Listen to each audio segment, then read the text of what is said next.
हमारे channel RMS entertainment को subscribe करें और घंटी को दबाना ना भूलें।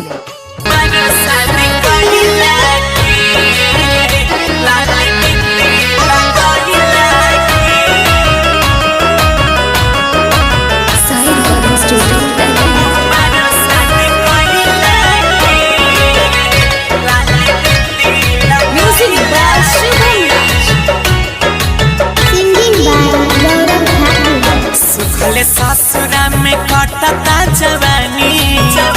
कही के सेवा में कितना परेशानी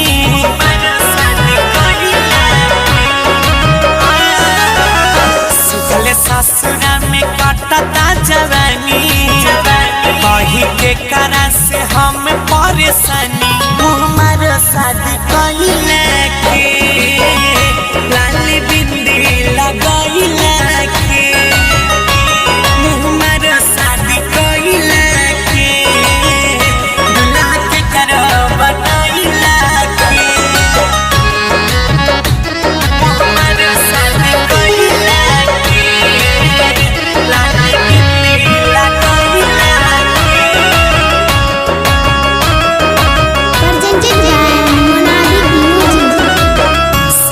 भइल नहीं भइल बर्बादी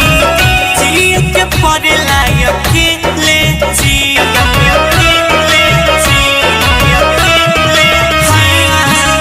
बुझले न दर्द तनिको में हार के होते भोर गाड़ी धइले जी ठीक से चढ़ल नहीं देखिया पानी मनवा खोजे बर्दास करतनी हमार शादी कइले के लाली बिंदी लगाइले के हमार शादी कइले के दुल्हा के करो बनाइले के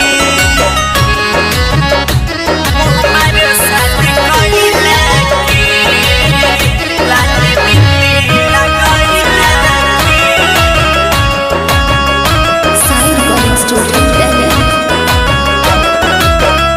जी होके सखी तकिया वो बारू साले